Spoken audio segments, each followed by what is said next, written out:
Antônio, retomando então, né, a sua questão aí com relação ao sigilo, né? Eu acho até que eu já comentei isso com vocês. Eu tinha, na verdade, não foi uma sócia, né? Eu estava em duas instituições e aí eu comecei a atender um pouco menos e não, eu estava num prédio, né, que eu já estava mais de 10 anos e assim, queria dividir com alguém, né? Então a gente fez um acordo assim, ela tinha uma sala que eu, na verdade, eu queria, né, ficar com a sala dela, com a disposição da sala dela, né? E ó, meu cabelo que caiu. E aí eu levei todos os móveis para lá, né? Só que como eu era sozinha, né, como eu, né, trabalhava sozinha, eu tenho um móvel, muito grande, assim, que na verdade ele foi um móvel planejado, né, pra sala, então ele, né, a dimensão dele era exata para aquele lugar, caberia na sala, com 6 gavetas, assim, então são 3 gavetas menores e 3 gavetas grandes. Aí, o que que eu fiz, né, o que que eu combinei com ela? Então você fica com uma gaveta menor e uma grande, eu fico com uma menor e uma grande, e as 2 do meio, ficam para materiais de uso comum. Detalhe, gente, ela é fiscal, fiscal do CRP, tá? Um dia, chego eu na sala, né, e abro a minha gaveta, né, então a minha gaveta de cima, assim, ficava com as pastas dos meus pacientes. E, eu sempre, né, deixava, assim, umas folhas, por cima, né, dos atendimentos que seriam feitos, mais tarde, sei lá, enfim. E essa folha, gente, com nome, sobre todas as informações, né, desse paciente, ela estava toda rabiscada, ela estava toda escrita. E aí, essa pessoa depois, pega e me mandou uma mensagem dizendo que lembrem-se que a gaveta era minha, tá? "Ai, eu estava procurando um papel que deveria estar na gaveta de uso comum, né, não achei, então abri sua gaveta, e aí acabei escrevendo e quando eu virei eu vi que tinha lá", ela usou essa palavra assim, uma evolução sua. Fiscal do CRP.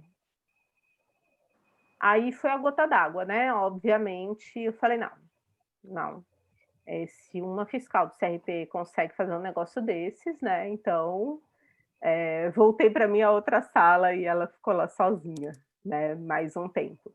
Então, assim, quanto que é importante, sabe, para a gente guardar, as gavetas têm que ter chave mesmo. Quando a gente foi montar a clínica na faculdade, eu pedi um arquivo com chave, né, para colocar as pastas dos alunos, enfim. Então, essas coisas, gente, pensem bem, se uma pessoa que trabalha, ai, um pernilongo aqui, que trabalha, né, para o CRP, faz, né, comete eu nem sei do que eu chamo isso, né, tem um comportamento tão antiético assim, é muito fácil para qualquer pessoa fazer isso, né? Então uma dica que eu dou para vocês, se vocês forem montar uma sala um dia, vocês providenciem imediatamente uma sala com um móvel com chave, tá bom? O artigo 3º, né, toda e qualquer comunicação por escrito decorrente do exercício profissional do psicólogo deverá seguir as diretrizes descritas nessa resolução. Então, quais são essas diretrizes? Os casos omissos ou dúvidas sobre a matéria dessa normativa serão resolvidos pela orientação e jurisprudência firmada pelos Conselhos Regionais de Psicologia, e naquilo que se aplicar, solucionados pelo Conselho Federal de Psicologia. Enfim, né, nós estamos sempre, né, com uma retaguarda, né, resguardados e com que de alguma maneira, assim, também, temos que ser sempre orientados de acordo com o nosso código de ética.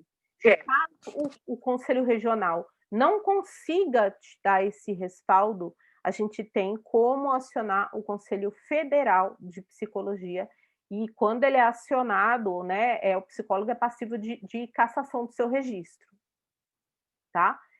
Por uma elaboração de um documento aí inadequado, tá? Para vocês terem uma ideia da gravidade disso. A não observância da presente norma constitui falta ética disciplinar passível de capitulação dos dispositivos referentes ao exercício profissional do Código de Ética Profissional do psicólogo, sem prejuízo de outros que possam ser arguidos. Então, as outras pessoas não vão, quem pediu, o paciente, para onde foi parar esse documento, eles não vão sofrer nenhuma punição. A punição é para o psicólogo, única e exclusivamente, tá? Então, qualquer besteira que você faz ali, se alguém te denuncia, tá? Teve uma época aqui que tinha um monte de psicólogo aqui que estava sendo investigado por, por coisas mais idiotas, que eu não sei se vocês sabem, por exemplo, tem uma história que os sofás, né, tem que ser de couro, que pode molhar, né? É, né? Não entende. Tem que ter uma torneira embaixo da pia do banheiro. Coisas assim que a vigilância sanitária exige para o nosso alvará de funcionamento. Então, se a gente tem que se preocupar com coisas tão, né, que você não consegue nem entender, que dirá para essas faltas graves, né, de uma elaboração errônea de algum documento, ou de você produzir alguma coisa que seja, né, com alguma informação, né, equivocada ou enfim, né, que não possa ser utilizada. Deixa eu só salvar aqui, gente. Enfim, existe uma série de cuidados que a gente tem que ter nessa elaboração aqui. Quais são, então, os princípios fundamentais, né, dessa elaboração de documentos psicológicos? No artigo 4º, então, o documento constitui instrumento de comunicação escrita, resultante da prestação de serviço psicológico à pessoa, grupo ou instituição. Aí vocês podem me perguntar assim: Denise, você sempre fala que você conversa muito com os psiquiatras. Pode ser uma forma de comunicação entre você e o psiquiatra? Pode, pode. Então, assim, a gente tem que saber, né, o tipo de documento e principalmente assim, eu só elaboro esse tipo de documento para aqueles psiquiatras com os quais eu trabalho e em quem eu confio, tá? A confecção do documento deve ser realizada mediante solicitação do usuário do serviço de psicologia, de seus responsáveis legais, de um profissional específico, das equipes multidisciplinares ou das autoridades, ou ser resultado de um processo de avaliação psicológica. Então, todos esses podem pedir. Agora, o que a gente vai começar a trabalhar, né, a partir da próxima semana, é o que eles podem pedir, né? Que documentos são esses? O que você pode colocar ali, né? Porque cada um desses aqui, se for para o usuário, o que você pode escrever, se for para o responsável, o que você pode escrever. Não pense que responsável legal é só pai e mãe, né? Ou responsável por menores de idade, tá? Existem pessoas que de repente têm um diagnóstico, tem algum tutor que seria o seu responsável legal, né? Então, adulto, que é responsável pelo adulto, isso tem alguma diferença ou não? Então, é isso que eu vou explicar para vocês. Autoridades, então você pode, de repente, ter um juiz que peça para você, né, com uma ordem judicial, se bem que tem, né, o serviço de psicologia, então ele pode pedir ou para um psicólogo do judiciário ou ele pode pedir para aquele psicólogo que acompanha aquela pessoa especificamente. Eh, o documento sistematiza uma conduta profissional na relação direta de um serviço prestado à pessoa, grupo ou instituição. Então, na verdade, é aquilo que documenta, né, que vai formalizar aquele serviço prestado. O psicólogo deverá adotar como princípios fundamentais na elaboração de seus documentos as técnicas da linguagem escrita formal e os princípios éticos, técnicos e científicos da produção. Uma outra da profissão, desculpa. Uma outra coisa que acontece muito, às vezes as pessoas utilizam palavras de senso comum que podem provocar uma interpretação dúbia ou equivocada daquilo que você está querendo transmitir para aquela pessoa, tá? Então, aquela pessoa não tem consciência do que ela fez. Como assim? O que que você quis dizer com isso? Tá? Então, a gente também tem que tomar muito cuidado com o vocabulário que se usa, né? Né, ou então ela não teve condições de não preencher os requisitos para tal atividade. Por quê? Que requisitos foram esses? Então tem uma série de cuidados que a gente tem que tomar, né, por ser uma comunicação e porque nem sempre a gente vai ter, um acesso, direto, né, a essa pessoa ou verbal, para que a gente possa explicar do porquê que a gente está transmitindo aquela informação, tá? Então essa é uma outra questão também. Dos princípios técnicos, os documentos devem ser elaborados conforme princípios de qualidade técnica e científica presentes neste regulamento. No parágrafo 1º, os documentos emitidos pelo psicólogo concretizam informações fundamentais e devem conter dados fidedignos que validam a construção do pensamento psicológico e a finalidade a que se destina. Então, nunca é aquilo assim, eu acho que aquela pessoa não tem condições de ser, sei lá, de trabalhar em determinada área, ou eu acho que ela está passando por um momento muito difícil, e então que é melhor ela ficar em casa. Isso não é um documento, né, gente? Não, né?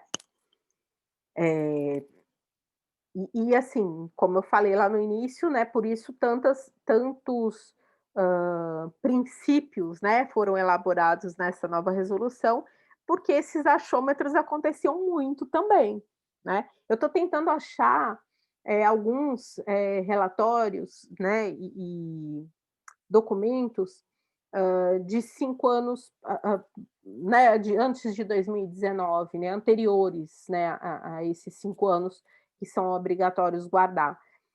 Porque eu tiro do consultório e trago para minha casa, e a minha mãe fica louca. Mas aí eu tenho uns arquivos lá e eles ficam guardados, mas eu preciso procurar, né, e assim, né, documento vocês sabem que é dose, né, guardar por 5 anos, né, ainda tem esse detalhe, porque é uma papelada danada. Mas eu tenho alguns, e até pedi para um amigo meu psiquiatra também, para ver se ele consegue me enviar alguns anteriores, de trabalhos, né, que a gente, fez juntos, para mostrar para vocês como que eles estão diferentes agora. Eh No parágrafo 2º, então, a elaboração do documento decorre do serviço prestado no exercício da profissão e deve considerar que esse é o resultado de uma avaliação e ou intervenção psicológica, observando os condicionantes históricos e sociais e seus efeitos nos fenômenos psicológicos. Então, por exemplo, essa pessoa que eu estou falando para vocês, que eu dei o primeiro exemplo, né, da pessoa que queria utilizar um relatório de 10 anos atrás, quando a filha dela faleceu, era uma menina, né, a menina tinha na época 7 para 8 anos, e foi uma situação, assim, muito, né, obviamente, traumática, muito difícil, enfim. Nessa época, ela precisou de um outro relatório, porque, por incrível que pareça, o pai entrou com uma medida, imediatamente lá, para redução de como chama? pensão, né. No mesmo dia, gente, que a menina tinha morrido, pra vocês terem uma ideia, né, de que tipo de pessoa que eu tô falando. E ali a gente podia, né, escrever isso, ela não tinha a menor condição nem de raciocinar sobre aquilo, né, enfim. Então, não por que daquela urgência, né. E tem muitas outras informações ali também que eu tinha conhecimento e que na época poderiam ser usadas a favor dela. Então, isso aí tem mais de 5 anos também. Hoje eu acredito que eu já não poderia, ter feito da mesma forma. Eh, Esse documento escrito, né, resultante da prestação de serviços, deve considerar a natureza dinâmica, não definitiva e não cristalizada do fenômeno psicológico. Eu falei muito para vocês sobre isso, sobre avaliação. Gente, muitas vezes, né, em determinadas situações, dentro do processo de avaliação psicológica, tudo muda, né? Algumas coisas acontecem, às vezes na vida pessoal daquela pessoa, ou da vida profissional daquela pessoa, ou às vezes daquela criança, né, não precisa ser só, perdas e nada assim tão, né, mas, enfim, coisas acontecem, né, e aí a gente falou muito sobre isso também, sobre esse dinamismo na questão de a gente ter condições de poder modificar os instrumentos, né, que às vezes a gente elaborou ali um protocolo para aplicar ali, e falou assim: "Não, então eu vou trabalhar com esses instrumentos para determinada avaliação". E eu posso mudar isso a qualquer momento, né, dependendo daquela demanda, dependendo do que eu for percebendo a partir do que for, sendo feito, enfim.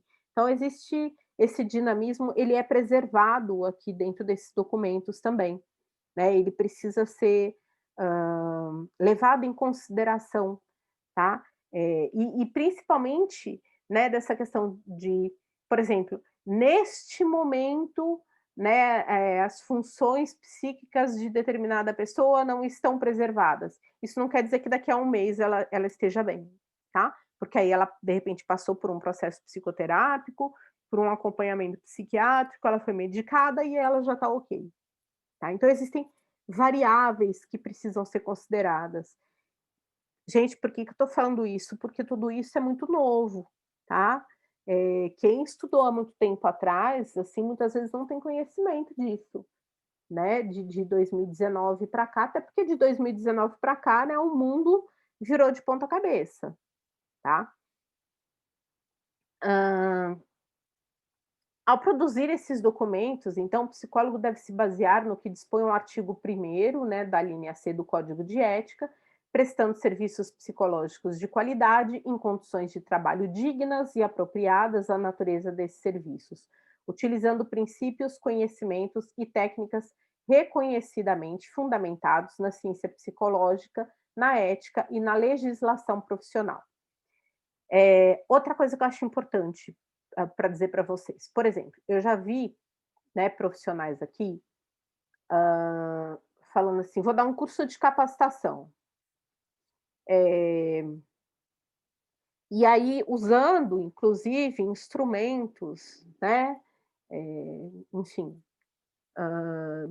instrumentos de abordagens ou mesmo testes ou enfim, sem ter propriedade alguma, ou porque de repente ela fala assim: "Nossa, eu vou ganhar dinheiro fazendo isso", entendeu? Isso está fora do código de ética, tá? Às vezes ela participa de um processo de recrutamento e seleção e ela não tem a menor noção de como fazer isso, né, mas ela está fazendo porque conhece fulano de tal que convidou, e aí, tipo, vou ganhar uma graninha a mais, né. Então, super errado isso também, tá gente? Isso está fora do código de ética e é preciso que a gente preste muita atenção nisso. Quem tem empresa sabe disso, né, você precisa verificar se aquela pessoa tem condições de realmente, te dar aquele resultado que você está querendo, né. O que ela vai avaliar? Vai avaliar nada, ela não sabe fazer aquilo, né. Que critérios que ela vai usar se ela não se apropria dos instrumentos? Hã,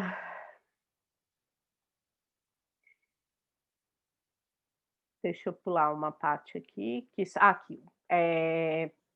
No parágrafo 6, né, o psicólogo deve resguardar os cuidados com sigilo profissional, conforme previsto nos artigos 9º e 10º do Código de Ética, que são aqueles que eu falei, né, de até de você mencionar o nome daquela pessoa, né, ou você fazer comentários com outras pessoas ou com outros profissionais utilizando o nome, não é assunto para bate-papo, né, eu costumo falar muito isso.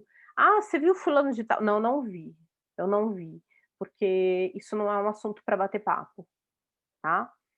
Hã, o artigo 7º, ao elaborar um documento, em que seja necessário referenciar material teórico técnico, as referências devem ser colocadas preferencialmente em nota de rodapé, observando a especificidade do documento produzido.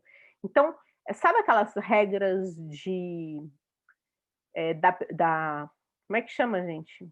Aquelas regras técnicas de produção de material acadêmico? ABNT. A BNT, obrigada, Antônio. A gente também tem, tá?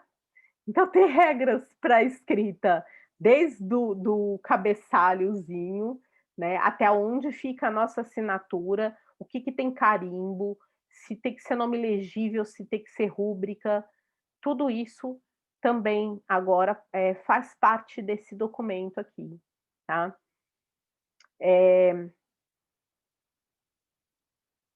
Toda e qualquer modalidade de documento deverá ter todas as laudas numeradas, rubricadas da primeira até a penúltima lauda e a assinatura do psicólogo na última página, tá.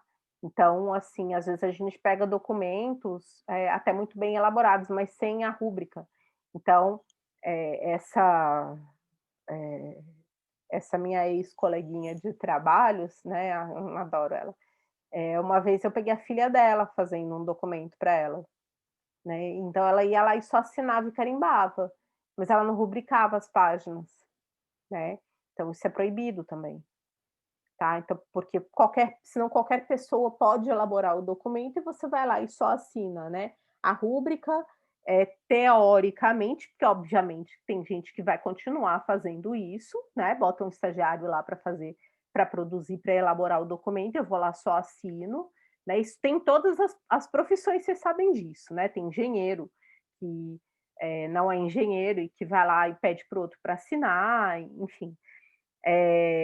Mas a rúbrica é como se te resguardasse, porque fizesse com que você, teoricamente, faz com que você leia o que que você está assinando. Se culturalmente a gente tivesse preparado para isso, porque tem gente que não lê documento nenhum, né.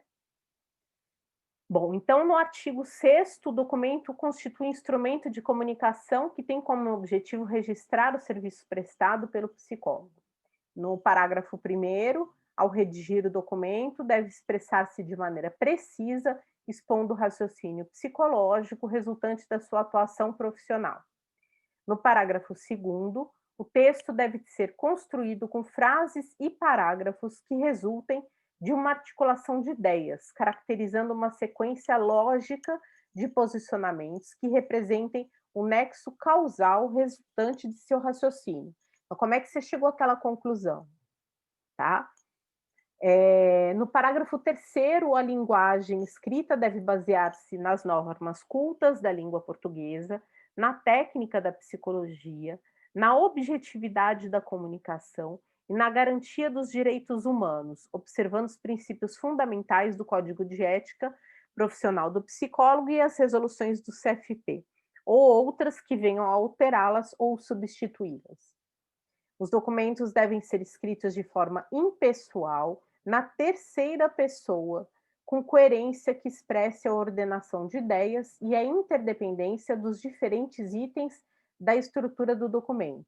Isso é mais uma questão que é aquilo que eu falei para vocês. Tem gente que fala, eu acho, né? Você não acha nada, você não está lá para achar nada, tá? Você está lá para usar instrumentos técnicos e teóricos, dos quais você tem que dominar, né, os quais você tem que dominar, e os resultados têm que ser igualmente técnicos e teóricos.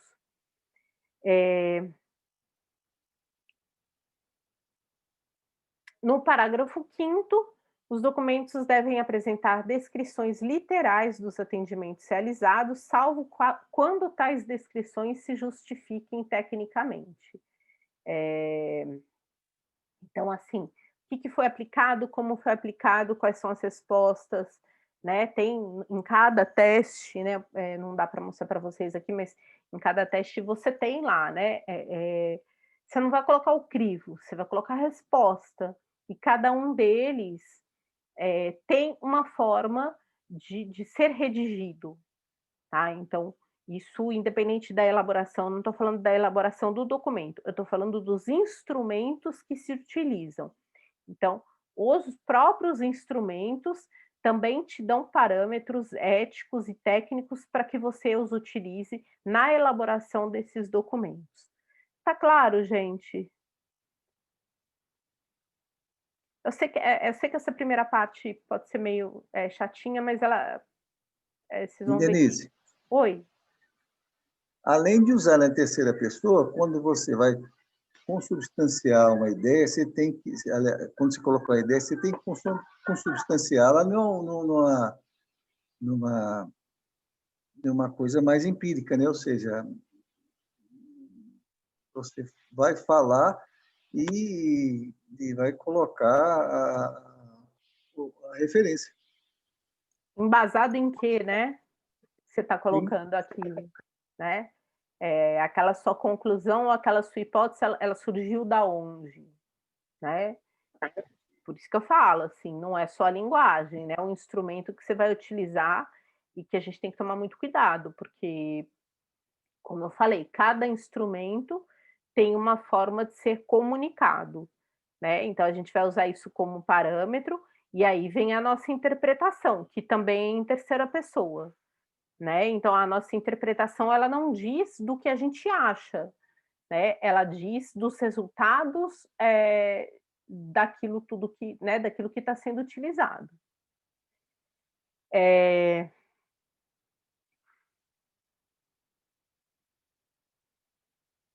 Tá, isso aqui é importante. No parágrafo 2º, devem ser observados ainda os deveres do psicólogo no que diz respeito ao sigilo profissional em relação às equipes interdisciplinares, às relações com a justiça e com as políticas públicas, e o alcance das informações na garantia dos direitos humanos, identificando riscos e compromissos no alcance social do documento elaborado. Já falei isso lá em cima, mas é sempre bom, né, se resguardar disso. No terceiro,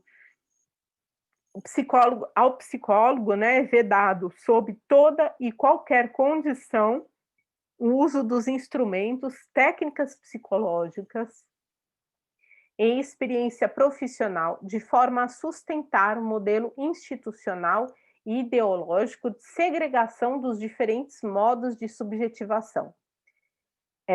O que quer dizer isso, gente? Como eu falei antes, o principal, tá? Que é uma forma de comunicar, e esse documento ele foi, né, reelaborado aqui, né, exatamente para resguardar esses indivíduos de situações que traziam prejuízos em todas as áreas da vida delas, tá?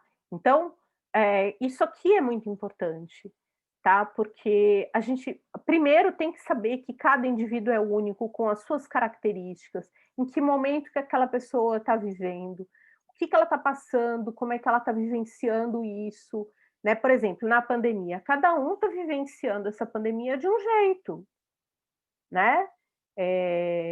Às vezes você usa algumas palavras, né, totalmente inapropriadas, assim, até para você hã, hã, argumentar com o outro, né. Eh, então, às vezes, a gente perde a paciência, a gente fala coisas que não deve ou que não precisa, enfim. Isso não pode acontecer aqui, tá, de forma alguma, né. Sempre que o trabalho exigir, o psicólogo, mediante fundamentação, intervir sobre a demanda e construir um projeto de trabalho que aponte para a reformulação dos condicionantes que provocam o sofrimento psíquico, a violação dos direitos humanos e a manutenção ou prática de preconceito, discriminação. Acabei de ler isso, gente, desculpa. violência e exploração como formas de dominação e segregação. O psicólogo deve prestar serviço responsável e de qualidade, observando os princípios éticos e o compromisso social da psicologia, de modo que a demanda, tal como formulada, seja compreendida como efeito de uma situação de grande complexidade. E é dever desse psicólogo elaborar e fornecer documentos psicológicos sempre que solicitado ou quando finalizado um processo de avaliação psicológica, conforme o artigo 4º dessa resolução. Isso aqui, gente, a gente tem que prestar muita atenção quando, né, eu vou falar da parte que eu considero que é o mais importante, que é a partir da semana que vem, que eu vou falar de cada uma dessas modalidades de documento e dizer para vocês para onde é que elas podem ser enviadas, tá? Porque aqui está dizendo assim, é meio contraditório, porque fala assim, é obrigação do psicólogo fornecer esse documento, né? Mas qual documento? Porque tem documentos que não podem ser fornecidos, tá? Então, essa é a grande questão, e é por isso que a gente vai trabalhar com cada modalidade delas, tá bom?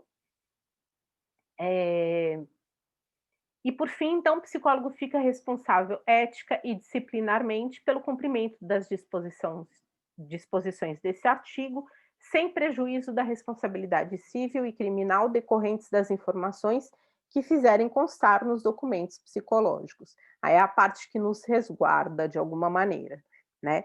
Então, assim, tem 200 questões aqui que falam, né, das nossas obrigações, né? Vocês perceberam isso?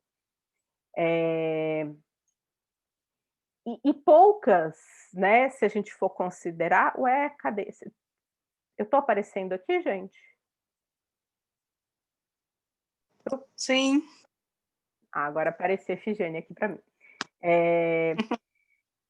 E pouca coisa, assim, que fala, entendeu? Da forma dos documentos que nos resguardam, né? Então, na verdade, ela está muito mais resguardando o outro do que a nós, psicólogos, né? Então, essa daí vem a importância da gente entender toda essa regulamentação, toda essa modificação, porque a princípio você olha e fala, não, eu estou livre de qualquer, né, problema.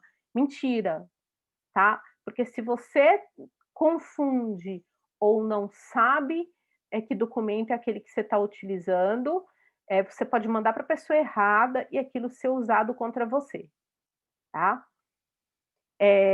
Gente, a gente tem aí 4 minutinhos, como eu disse para vocês, eles já montaram a escada aqui na rua, tá? Eu acabei de escutar, eu tinha pedido para eles segurarem as pontas aqui até as 8h30, né? Para minha internet não cair. Mas eu consegui falar tudo que eu queria, né? Então, na próxima semana a gente vai começar a falar. Eu vi já o desespero de vocês. A gente vai trabalhar com as atividades em aula, tá? No nosso tempo mesmo, tá bom? Vou tentar fazer isso de uma maneira mais dinâmica, né? Para vocês aprenderem a elaborar e tudo mais, mas para não sobrecarregar vocês aí em casa com as demandas que vocês já estão tendo, tá bom? Eu sei que vocês estão muito sobrecarregados e, né, vamos tentar, assim, trabalhar de uma maneira, né, mais leve mesmo, né? Essa parte teórica era importante, né? Mas mais leve, para vocês terem conhecimento mesmo, saberem trabalhar com isso, enfim. E aí a gente trabalha nos nossos tempos aqui da aula, ok? Alguma pergunta, gente? Ok, Denise. Vou deixar vocês Não. descansarem. Nossa, tem um tal de genograma familiar que tá me matando. Vou até deixa eu encerrar a gravação aqui para a gente